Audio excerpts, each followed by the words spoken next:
چې هر شپږ میاشتې پس دغه شان یو ناسته په هر واټ کې بیا په ضلع کې بیا د صوبې کنونشن د هغې د مجلس عاملې اجلاس د هغې د کونسل اجلاس دا د دې پارټۍ په آیین کې لیکلي شوي دي خو ډېر وخت په دې ښار کې مونږ ملګري د هغې ذموار ځکه نه ګڼو چې تاسو مونږ ته خپلو تر ټولو ته پته ده چې په دې ټول ملک کې او په دې ښار کې په مونږ باندې یو غیر اعلانیه د سیاست لپاره یو پابندي لګېدلې وه ځکه چې په مختلفو علاقو کې چېرته چې زمونږ د پارټۍ اکثریت دی چېرته چې د پښتنو اکثریت دی په هغه علاقو کې د سر خلک د خبرې د خاوند هغه سړی چې چا په دوه څلورو کسانو کې خبره کولی شوه هغه په دې تېرو څلورو پنځو کالو کې زموږ ډېر ملګري چې دي هغه شهیدان کړو بلکې زموږ سره سره د باجوړ نه واله تر کراچۍ پورې په هر ځای کې چې چېرته ملکو چېرته د جرګو خلکو د جرګو مشرانو هغه دغه په دغه انداز باندې هغه شهید کړی شو د دې پارټۍ د دې تحریک نه علاوه د پښتنو په عام مشرانو باندې څومره مطلب بېدرېغه یو عمل نه تیر شو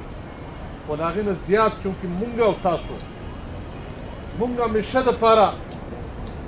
مونږ سمجوتې نه دي کړي مونږ کمپرومایز نه دي کړي مونږ همیشه دپاره مطلب د ظلم خلاف ودرېدلي یو د جهالت خلاف ودرېدلي یو دې وجې نه هغې خلکو هغه دښمني زمونږ غاړې ته راواچوله او د ټولو نه زیات زمونږ ملګري په دغه جنګ کې شهیدان شو خو د دې هر څه باوجود هغې قوتونو دا یو سوچ یا تصور کړی و چې د دې قتلیام نه بعد د باچا خان دا تحریک د عوامي نیشنل پارټۍ دا قوت دا به په دې ملک کې پاتې نه شي او یو وخت داسې هم راغی ملګرو چې مونږ په خپله فیصله وکړه په دې کراچۍ ښار کې مونږ خپلو ملګرو ته وویل چې دا خپلې دفترې بندې کوي د دې خپلو علاقو نه د دې کورونو نه دا جنډې هم کوزې کوي چې که په دې باندې زموږ ملګري بچ شي خو د هغې باوجود هغه عمل رکاو نه شو او هغو دا سوچ وکړو چې دا پارټي ختمول دي دا تحریک ختمول دي ملګرو دا یو نظریاتي او سیاسي تنظیم دی دا د اوبو باندې دا بلبلې چې جوړیږي دغه شان نه دی چې دا به راوچت شي او بیا به ختم شي چې هغه نن په دې ملک کې د دې ملک هغه یو څه قوتونه دي چې هغه کله په مونږ پسې د مذهب په نوم باندې خلک راپورته کړي زموږ د والو دپاره کله زموږ دپاره پی ټي آی غوندې خلک راپاسوي د موسم خلک دی کله نور خلک راپاسوي او دا عمل د نن نه دی شروع باچا خان چې کله سیاست شروع کو نو د هغه وخت نه په دې ملک کې د هغه وخت نه یو عمل شروع شو چې هغه د خصوصا پښتون قوم ته هغه به هرې دروازې ته تو هر کلي ته به تو هر علاقې ته به تو او هغه یو خبره کوله چې که چېرې مونږ په دې دنیا کې د سیالۍ ژوند تېرول غواړو او خپل راتلونکي نسل ته یو ښه ژوند ورکول غواړو دا معاشره جوړول غواړو نو بیا به مونږ ښه انسان انسانان جوړو او کله چې مونږ ښه انسان جوړ کړو نو دغه انسان بیا د ټول نه ښه مسلمان دی او د هغې سره سره هغه په معاشره کې دا یو خبره شروع کړه چې که چېرې مونږ په شلمه یوویشتمه صدۍ کې د دنیا سره د برابرۍ د تلو دپاره خبره کوو نو بیا په دې قوم کې به شعور پکار وي او د شعور دپاره به تعلیم پکار او هغه وخت کې هغه شپږ نیم سوه مدرسې کلي په کلي باندې جوړول شروع کړو چې د هغه واحد مقصد دا و چې دا قوم کله پورې شعوري طور پوه شوی نه د دنیا نه خبر شوی نه مونږ د ترقۍ په لاره باندې نه شو چونکې په خپله خانو او ټوپک زمونږ او د تماچې دا د روایات یو حصه وه خو هغه سړي خپل ټوپک کېښودو او د قوم ته د تشدد خبره وکړه او دا یې وویل چې زمونږ د مسلو حل چې دی او زمونږ د ترقۍ حل چې دی هغه په دې ټوپک او په دې کې نه دی بلکې زمونږ د ژوند د رفتار که مونږ مخکې تله غواړو د ترقۍ په لار ځو نو بیا به مونږ ټوپک تو د علم قلم به په لاس کې او یو خبره چې بار بار به هغه زور اچو په تعلیم باندې او سره دا خبره هم کوله قوم ته به یې دا وی چې پړه لیکه تعلیم یافته مور تاسو راکوئ قوم به درته زه جوړ کړم او زمونږ ننو ملګرو دا نننۍ یو خبره تاسو په ذهن کې کېده چې مونږ دلته نه الیکشن شته نه داسې بل څه عمل نشته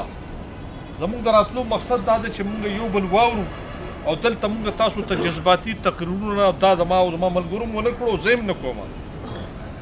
بلکې مونږ یو علمي بیس ته ځو یو تربیتي خبره کوو چې زمونږ پارټي څه کول غواړي مونږ په دې ملک ژوند څنګه تېرو پکار ده چې دا ستاسو په ذهن کې دا سوالونه پیدا شي چې نن څه ضرورت دی چې موږ دلته راغلي د دې بنیادي مقصد هم دغه دی چې مونږ او تاسو یو بل سره کینو او مونږ په دې پارټۍ کې سیاست کوو ولې کوو آیا مونږ هم د ګړو بيزو په شان د نورو پارټو په شان روان خلک یو چې نن د یو ټانګې ته خېږو د سبب بل ټانګې ته خېږو که مونږ په عوامي نیشنل پارټۍ کې یو نو مونږ د یو سوچ او فکر سره راغلي مونږ په پټو سترګو باندې نه یو راغلي بلکې مونږ د ډېر سوچ او فکر نه مونږ دا پارټي خپله کړې ده او دا مونږ په خپله مرضۍ باندې اخیسته نو ما درته د باچا خان د سیاست چې کومه د مقصد دپاره شروع شو نو چې کله هغه د علم او د پوهې خبره وکړه نو هغه وخت کې خلک راپاڅېدو او خلکو په هغه باندې مختلف الزامات لګول شروع کړو او ورته یې دا ووایي چې دا دنیایي تعلیم چې دی دا انسانان چې دي مطلب د کوپر لار ته بوځي او په هغه باندې مختلف فتوې لګېدل هم شروع شو دا وویلی شو په هغه دور کې تنخوادار مولا دا هم ووایي چې سبق د مدرسې وي د پاره د پیسې وي او په جنت کې به د ځای نه په دوزخ کې به دا قسم د باچا خان د علم د سیاست یا دغه د پوهې خلاف دا اوازونه هم راوچت شو خو د هغې باوجود هغه یو نه ستړی کېدونکی یو جدوجهد خپل تر دې ځایه پورې نن راورساو او ملګرو د هغه په وخت کې د هغه د ټول نه غټ مخالفین شو چا چې د انګریز ایجنټ و بیا د دغې د دې اسټیبلشمنټ د دې نن اسټیبلشمنټ چې کوم ایجنټ و که هغه د قیوم خان په شکل کې و او هغه ډېر خلک و او زما خیال د ینګ جنریشن ځوانان ماشومان هغه خلک نن پیژني هم نه چې هغه په دې معاشره کې شو د هغې وجه دا وه چې د هغو لاره ټیک نه وه باچا خان نن هم 100 کاله بعد نن هم دا تحریک چې دی د مخکې نه زیات توانه دی زیات طاقتور دی زیات مضبوط دی نن په ټوله دنیا کې په کروڑاو خلک نن د هغه فالوور موجود دي خو د هغه مخالفین مخال په دې دنیا کې نون اخیستو والا هم څوک نشته دا هغه سچایي وي دا ایمانداري وي دا کمټمنټ وي چې سړی بعد د مرګ هم خلک ژوندی ساتي او د هغه نوم اخیستو والا هم خلک وي نو ملګرو مونږ او تاسو په دې سیاست کې تړلې خلک یو بل سره اوس راځو چې په دې ښار کې او که په هر ځای کې مونږ یو دا سیاست مونږ د خپلې مرضۍ باندې کوو په خپله مرضۍ دا پارټۍ ته راغلي یو نو چې دې ته راغلي یو نو په کار ده چې بیا په دې کې لکه څنګه د ضلع صدر وي چې په دې کې خپل یو کردار ادا کړو دا خپل ټولګې دا خپله ډله دا نوره مضبوطه او د مضبوطۍ دپاره دا دی چې موږ خپل نوي نسل ته نوي خلقو ته دا خپل پیغام د باچا خان نن زه تاسو څخه خبره کوم په کار ده چې د دې پارټۍ هر یو سړی هر ملګری چې دی هغه د دې پارټۍ دومره ذمهوار جوړ شي څومره چې د دې پارټۍ د صوبې صدر د ضلع صدر د دې ذمهوار دي زموږ هر ملګري له هم دغومره کار پکار دی او دغومره ذمهواري پکار دی موږ نن په دې ښار کې د طرز سیاست چې دی یو خبره په ذهن کې زه درته هغه تسلسل ماله ځکه ماتېږي چې دلته کې یو تربیتي نشست چې کله کېني نو په دې کې منځ کې ډېرې خبرې راځي موږ نن په دې ښار کې داسې څومره سیاست و د الله تعالی فضل دی یو خبره تاسو په ذهن کې کېدی چې نن په ستاسو باندې ستاسو په مشرانو باندې کم از کم څوک هېڅ قسمه نه څوک الزام لګولی شي که هغه د کرپشن وي که هغه د ټارګټ کیلینګ وي که هغه د قبضې وي که هغه د بتې وي او نن په دې ښار کې تاسو مونږ کتل په دې پټیل پاړه کې دا چې کوم سرمایدار خلک دي دا دکانداران دي دا چې په تاسو سره کېناستو چونکې یو مخالف یو پروپاګاندا روانه وه چې په دې ښار کې دا چې کوم بربادي ده دا بدامني ده دا دهشتګردي ده دا امن کمیټي ده دا MQM دی دا سپاه صحابه ده دا NP ده دا په تاسو مونږ اورېده که 2013 نن 2016 شو په دې ښار کې هره شپه اپریشن کېږي روان دی روزانه په سوونو په زرګونو خلک نن په دې جیلونو کې پراته دي په دې ښار کې چې کله په دې ملک کې په دې ښار کې ضرورت وي ستاسو دا علاقه چې دا د سپاه صحابه مرکز دی چې دلته به احتجاج هغه کوي نن تاسو ته په دې کالونو کې اخکاری سپاه صحابه نوم اغستو والا څوک شته نن د یېرې نشته خلک به بالکل به خو نن چې کم د دهشتګردۍ په نوم بدنام هغه څومره شو او څومره ګرفتار شو او ګرفتار دي ځکه نن د یېرې نه څوک نوم نه اخلي څوک دا دعوه نه کوي چې زه په سپاه صحابه کې یم دی به یي دی نشي ویلی دی به یي په امن کمیټۍ کې دی نشي ویلی دی نن په MQM کې دی د MQM نوم نشي اخیستی نن د الله تعالی فضل دی او ستاسو زموږ دپاره د خوشحالۍ خبره دا ده چې نن په دې پوره کراچۍ په یو جیل کې کاغه مدیر دی کاغه دا سنټر کې ستاسو په نوم باندې د باچا خان د فالوور په نوم باندې د عوامي نیشنل پارټۍ یو کارکون په جیل کې نشته یو کارکون په پانسیګاټ کې نشته یو کارکون په بته کې نه دی بند یو کارکون په ټارګټ کیلینګ کې نه دی بند دا چې څومره مې درته پارټۍ یادې کړې د دې ټولو په زرګونو خلک پراته دي ناست دا اپریشن په ما نه دي مین او په مونږ او تاسو کې د الله فضل دی چې د باچا خان په سپایانو کې دغه عمل نه چا چې دا بکواس کړی او چا دا پروپاګانډې کړې وي که لږ ډېره چا په دې علاقو کې په مختلفو ځایونو کې د دې جنډې د بدنامولو دپاره چا کار کړی نن ستاسو په دې پارټۍ کې دا وجود هم نه ښکاري تاسو دا ښار یې پرېښو دا پارټۍ پرېښوده مونږ لرې کړه خلک د خپل سپ نه چې چا دا جنډه بدناموله د دې بدنامولو چا کوشش وکړو نن لږ یو یا ډېر یو خو دا هغه نظریاتي خلک وو چې نن بیا هم په دې پارټۍ کې نن ناست یو نن مو دا سره ټوپۍ په خپلو پیسو اغوستې ده په خپل سر مو ایښې ده او نن په دې پټیل پاړه کې په دې ښار کې دنیا ته ښیم چې زه د NP کارکون دا ستاسو زموږ هغه سیاسي ګټه ده چې مونږ کړې ده مونږ ځان نه دی پټ کړی ستاسو زموږ یو لیډر دا ملک نه دی پرېښی مونږ د حالاتو نه تښتېدلي نه یو مونږ د حالاتو نه پټ شوي نه یو نن د دغه ټولو پارټو خلک یا په جیل کې دی یا تښتېدلي دي یا پټ شوي دي یا په کیسونه دي دا ستاسو زموږ یا زموږ د مشرانو د ښه سیاست د ښه لارښود په شکل کې تاسو ته چې کوم پروګرام درکړی دی نن د هغې وجه ده چې نن په سکون باندې موږ ناست یو په خپلو کورونو کې نن ناست یو ملګرو بیا په دې ښار کې موږ د مظلوم قومیتونو خبره کوو او زموږ په پارټۍ کې تقریبا 50% خلک چې دی هغه پښتانه دي بالکل د دې نه انکار نه کوو په معذورت سره زه د ممتاز صاحب دا خبره نوره مخکې کوم چې مسلې موږ ته شته موږ ته نن د شناختي کارډ مسله بالکل شته موږ ته د ډومیسایل PRC مسله شته موږ ته دلته د بجلی مسله شته موږ ته دلته د اوبو مسله شته موږ ته د خپل قومي تشخص سوال شته چې راتلونکي وخت د دې نه بعد نور د دې نه سخت را روان دي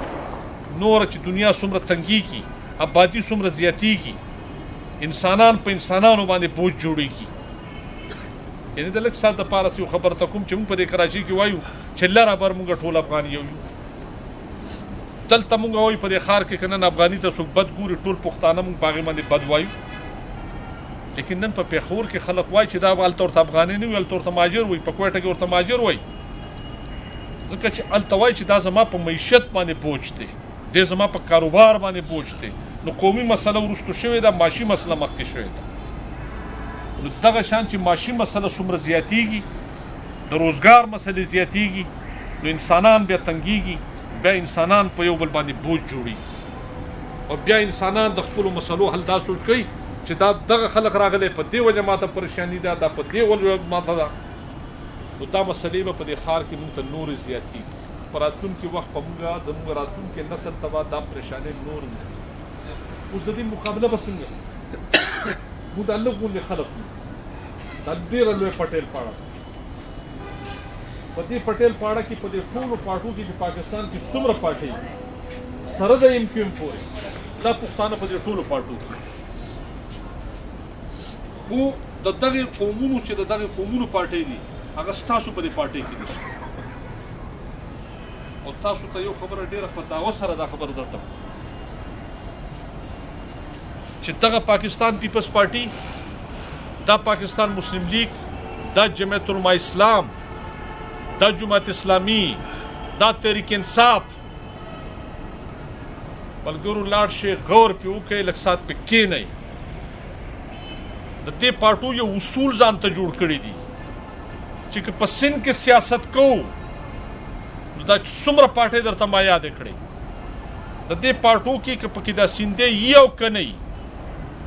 په کرایه به وله پیدا کړي د جان محمد عباسي غوندې د لغاري غوندې به PTI په تنخوا باندې سړی راولي د سکر او دغه نه خو هغه به وله د سند مشر جوړوي جمعیت علماء اسلام به د سند امیر د لاړکانې نه راولي د جیب به وله تنخوا ورکوي خو صدر به شي دا به سندې یي د امیر به سندې یي او دویمه غټه اوده شي هغه به ورسره جنرال سیکرټري هغه به اردو سپیکینګ وي په دې ټولو پارټو کې لږ ساعت دپاره چې شپې خپل کورونو ته لاړ شي لږ سوچ وکړئ دا اصول دي د هغې د دې کراچۍ د شپږ ضلعې دي د دې شپږو ضلعو مشر به اردو سپیکینګ وي که هغه ډاکټر عاصم وي په جیل کې به وي کرپټ به وي خو صدر به وي پښتون نشي جوړېدی د دغې ټولو پارټو د کراچۍ ډیویژن جنرال سیکرټري چې دا به دغه وي دا به بلوچ وي دا به سندې وي دا پښتون نشي جوړېدی د دې خبرې د دې ټول مقصد زما دا چې په دغه ټولو پارټو کې په دې سن کې ستا حیثیت هغې نه مني نن د هغو ټولې جلسې پښتانه کامیابوي دا ټول خام مال وله مونږ ورځو عزت بېعزتي وله ټوله مونږه کوو دا شعوري طور په دې پښتنو ته دا واحده پارټي ده په د سرې جنډې سره چې صفا سوتره د مظلوم قومیتونو خبره کوو په پاکستان کې اولنۍ پارټي یو چې مونږ وایي په دې ملک کې 15 قومیتونه دي پنجابیان دي پښتانه دي سندیان دي سرایکیان دي بلوچیان دي دا د 15 قومونو یو اکایي ده او دا پیژنګلي الله تعالی را کړې ده دا قومونه په مختلف شکلونو کې پیدا کړي دي دې قومونو الله تعالی ته نه ویلي چې ما سرایکی یا پنجابی یا پښتون پیدا کړه دا خدای پیدا کړي دي او دغه نومونه باندې پیدا شوي دي او موږ به دغه نومونه ولا په دغه نومونو به موږ یادوو په دې ټولو پارټو کې دا رول دی په دې تاسو لږ غوندې ما د سوچ وکړئ چې دا ټولې پارټۍ موږ نه برداشت کوي خو بیا موږ په دې پارټو کې روان یو سیاست او بله اوس هم چې تاسو د سار اخبارات ګورئ ټي وي ګورئ نن سبا چې عام په دې فوټپاتونو ځای په ځای دا خلک ناست دي دا د ممتاز صاحب خبره چې دغه د نادره مسله ده تاسو هم چېرته کله داسې په دې باندې غور وکړئ چې دوه پښتانه ناست په دې MP کې نه وي هغې چې بیس کوي چېرې نادره ډېر ظلم کوي زیاتې کوي وایي نشلیان چېرته دي نشلیان چېرته دي وایي د پښتنو خبره چې کیه چېرته دي حیرانه په دې چې خو ته هم پښتون یې که دا ټیکېدار ځایمه خالي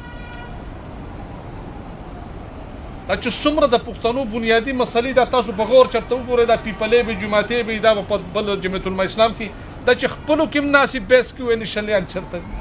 پیسې به خوړلې وي هلکه ووټ ته هلته ورکړی دی ماله به پیسې ولې خلک راکوي چې کوم واکدار دی خو هغه به ستا په مسلو پیسې اخلي ووټ دې هلته ورکړی دی سړی دې هلته طاقت ورکړی دی پیسې به زه اخلم بیا چې مړ شي په دې ښار کې تاسو دپاره یو ډېره دلته چې دا څومره قتل عام وشو 22 کسان د عوامي نیشنل پارټۍ هغه مړه دي شهیدان شوي دي چې هغه زمونږ د ضلعو د صوبې د مرکز مختلف عهدیدار دي 350 زمونږ هغه ملګري شهیدان شوي دي چې هغه زمونږ همدردان وو کارکونان مړي چې دي هغه 2000 خلک مړ دي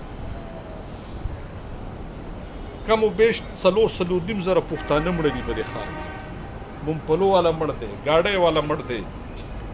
تندور والا مړ دی اوټل والا مړ دی اوس دا خو په NP کې نه و که نه خو دلته دا څومره چې مړه دي په دې ښار کې لږ اوس 12 مۍ وشوه هسې اندازه لګوئ چې 12 مۍ کې 48 کسان مړه دي 30 پکې د عوامي نېشنل پارټۍ کارکونان دي پښتانه دي 14 کسان پښتانه دي MK وایي دا زمونږ وو 8 کسان مسلم لیگ وایي دا زمونږ وو 18 کسان پیپلز پارټۍ وایي پښتانه وو دا زمونږ وو اوس د دې 48 کسانو ستاسو په مردانه او صوبایي صدر په کور کې دوا کیږي جمعیت علماء اسلام مولانا فضل الرحمان صاحب بنفس نفیس دواله راځي د سند گورنر دواله راځي د نواز شریف سلیم ضیا چې دی دواله مردانه اوس ته راځي MK والا ټلیفون کوي چې موږ دواله راځو